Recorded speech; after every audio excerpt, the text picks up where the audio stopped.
Olá, muito bem-vindo, bem-vinda. Eu sou Cibele e este é o Elimina Malária, um videocast criado especialmente para informar sobre prevenção, controle e eliminação da malária no Brasil. Hoje vamos falar sobre a relação entre pesquisa e serviço, que é vital para a eliminação da malária.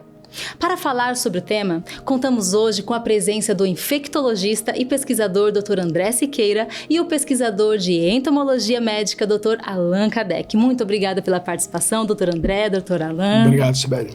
Prazer estar aqui. Prazer é todo nosso, doutor. Doutor André, países como Paraguai e Argentina receberam da OMS a certificação oficial de eliminação da malária. E o Brasil tem como meta eliminar a malária até 2035. De que forma a integração entre pesquisa e serviço nesse processo pode contribuir para alcançar esse objetivo? A interação entre pesquisa e serviço é bastante importante porque ela vai criar ferramentas e estratégias que vão possibilitar o alcance dessas metas de uma forma mais eficiente. Então é um desafio muito grande reduzir de 140 mil casos por ano para zero. Então esse é o desafio na eliminação. Então para isso a gente vai precisar de vários recursos, estratégias que não estão sendo utilizados ainda, que podem impulsionar essas metas. Entendi. E quais os recursos que o senhor acha que ainda não estão sendo utilizados, que poderiam ser? São recursos tanto em termos de melhorar o diagnóstico e o tratamento, a detecção de pessoas que podem estar infectadas sem sintomas, mas são fontes de transmissão para o mosquito. Que é o mais difícil, né, doutor? doutor? São assintomáticos, né, que a gente fala. Sim, os assintomáticos, né, que não são detectados, mas estão transmitindo. Formas melhores de vigilância, que vão dar uma informação melhor para as equipes que estão no campo, encontrarem quais são os focos da doença e combatê-los. Então são esses tipos de estratégia. A pesquisa pode auxiliar o serviço a implementar de uma forma mais eficiente. E assim, Sibeli, o doutor André bem colocou, quanto mais a gente vai reduzindo casos, mais difícil se torna. Então a gente precisa de mais envolvimento, precisa de mais pesquisas, porque hoje você tem um quadro, daqui a 1, 2, 5, 10 anos, um quadro totalmente diferente que a gente espera com o processo de eliminação de malária está bem reduzido. E aí muito mais pesquisas precisam ser feitas, até porque para zerar você tem que cada vez mais ter mais qualidade de serviço. Então isso busca mais pesquisas e mais envolvimento. Muito importante o que o Dr. Allan falou, porque é justamente isso, quando a gente sabe reduzir o número de casos de malária, implementando diagnóstico, tratamento, as estratégias de controle dos mosquitos, mas quando esses casos se reduzem um nível considerável, essas mesmas estratégias não são tão eficientes mais, e precisam de um aprimoramento, de uma melhor qualidade, como ele muito bem falou. Doutor André, este ano a OMS anunciou a vacina para a malária falciparum. Aqui no Brasil, há expectativa de produção de uma vacina de acordo com as características de transmissão da doença?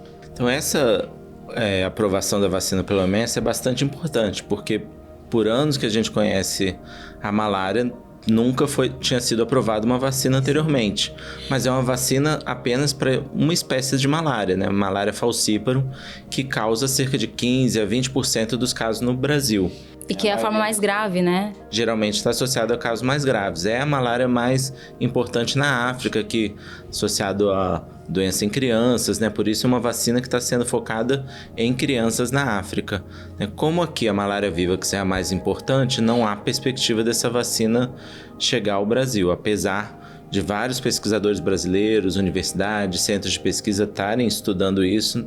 Nenhuma vacina está em um ponto de aplicação ainda para a população, A gente ainda vai ter que usar as outras estratégias para controlar e tentar eliminar a doença. Sim. E, doutor, qual é a diferença entre uma e outra? São espécies diferentes, Então elas têm uma biologia diferente, outras proteínas na membrana, Então elas agem de uma forma diferente. Mas os sintomas são os mesmos? São parecidos? Os sintomas são os mesmos, bem parecidos, eles causam febre da mesma forma, A malária falciparum geralmente está associada a maior gravidade, porque ela chega em níveis maiores no sangue, E tem outros mecanismos que podem levar à piora clínica das pessoas infectadas, Enquanto a vivax, apesar de não causar gravidade com tanta frequência, ela pode ficar recorrendo nas pessoas mesmo sem uma nova picada, né? O que a gente chama de recaída. Então ela é mais difícil de eliminar, mas apesar de não estar tão associada à gravidade. Mas para quem tem a doença e sente a febre, os calafrios e a dor, elas são indistinguíveis, né? As duas causam uma doença que debilita bastante a pessoa que está infectada. Só um exame específico para determinar qual é o tipo, Exatamente. Né, que você tá.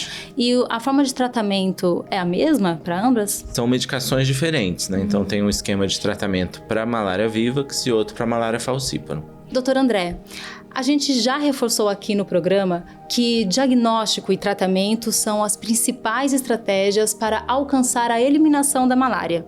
Nesse sentido, em que estudos os grupos de pesquisa precisam focar? Então, são estudos que sejam acertados com os gestores, o Ministério da Saúde, as secretarias, né, e o pessoal de campo, que devem focar tanto na detecção das pessoas que estão infectadas com e sem sintomas e o tratamento delas o mais rápido possível, né? Métodos de melhorar o sistema de informação de forma que essa informação dos casos, onde eles estão acontecendo, possa gerar uma ação o mais rápido possível e eliminação dos focos, né? E implementação de outras medidas de controle, além de pesquisas entendendo tanto a biologia quanto métodos de controle dos vetores, que aí eu vou deixar para o Dr. Alan falar mais, que é a especialidade dele. Obrigado, André. Realmente, Sibeli, assim, a gente precisa cada vez mais estar próximo do campo, da realidade de campo, né? Então, acho que a gente precisa muito buscar pesquisas que reduzam cada vez mais o tempo de tratamento, que busquem cada vez mais esse atendimento rápido ao paciente, porque isso aí para a eliminação da malária eu preciso disso, né? Reduzir isso em 24 horas, desde o início dos sintomas até o tratamento do paciente. Então isso é fundamental. E buscar grandes alternativas de controle de vetores, porque a gente fala de tratamento, diagnóstico, tratamento, mas tem um vetor também, né? No processo de eliminação, a gente também não pode esquecer do vetor. Ele é importante nesse trajeto, porque o vetor ele vai estar lá. A gente não vai vencer a luta de eliminar o vetor, mas eu preciso colocar o vetor em condições de não transmitir a doença. Então tem um grande desafio para a pesquisa nesse sentido. Tem que ser um trabalho conjunto, né, de todos, não é mesmo? Doutor Alan, compreender o comportamento do anofelino, mosquito vetor da malária, é fundamental para traçar as estratégias mais adequadas para o seu controle. Quais as lacunas existentes no conhecimento científico que necessitam ser trabalhadas para uma melhor efetividade das intervenções de controle vetorial no Brasil? Nós temos bastantes estudos já, assim, nesse sentido de conhecer a biologia e a ecologia desse vetor, mas precisamos aprofundar muitas coisas ainda, né? Porque o que a gente observa nos estudos atuais é que eles têm comportamentos diferenciados, então a gente não pode fazer um controle a nível nacional. A gente precisa estudar caso a caso, região por região, porque o comportamento é diferente, e saber como ele se comporta, qual horário de atividade que ele está buscando sangue na população, que é esse horário que é a transmissão, né? Quais equipamentos hoje para controle vetorial que estão funcionando, então precisamos buscar isso. Se os inseticidas utilizados no programa de controle estão realmente eliminando esses mosquitos. Então tem algumas lacunas ainda que a gente precisa conhecer, até para poder realmente mapearmos esse país como um todo e falarmos, não, na região X eu posso usar a metodologia A, B e C. Na região Y eu uso B e C somente, ou seja, a gente precisa conhecer um pouco mais isso. Então, com os estudos que o professor André tem na área de malária e outros pesquisadores, com os estudos nossos de vetores e controle de vetores, é juntar essas duas informações e aí a pesquisa vai poder contribuir de forma definitiva para o processo de eliminação. Nós precisamos juntar esses esforços, precisamos trabalhar essas informações, precisamos conhecer a doença e conhecer o vetor. Porque conhecendo os dois, conhecendo profundamente os dois, só assim a gente pode fazer um controle e realmente reduzir a malária no Brasil.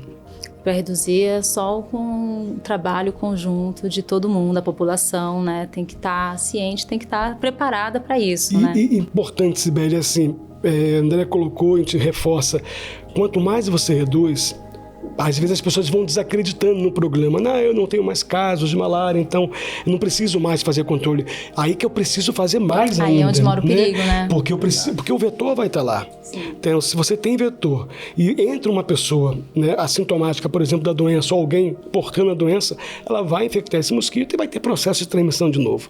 Então, se eu quero eliminar, eu preciso cada vez mais buscar pesquisas e ficar muito mais antenado no monitoramento entomológico e epidemiológico da doença.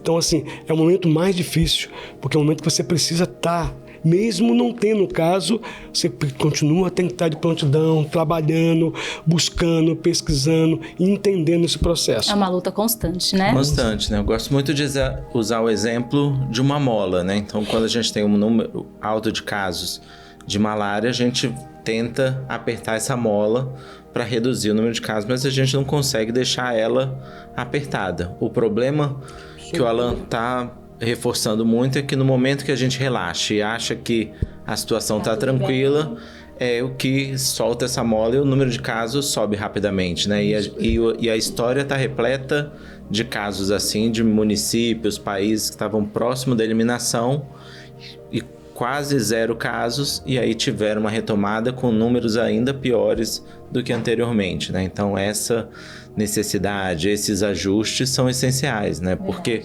o que a gente vai ter de estratégia numa comunidade ribeirinha vai ser diferente de uma aldeia indígena, de um bairro periférico de uma cidade. Então esses ajustes são necessários e só entendendo cada situação e aplicando as melhores ferramentas e estratégias, a gente vai conseguir de fato eliminar. Verdade. E chegamos ao fim de mais um episódio. Muito obrigada, doutor André. Muito obrigada, doutor Alan, pela participação. Que agradeço. Agradeço. No nosso papo de hoje, falamos sobre a importância das pesquisas para o país alcançar a eliminação da malária até 2035. Vamos juntos eliminar a malária do Brasil. Se quiser saber mais sobre a doença, acesse gov.br/saúde e até a próxima!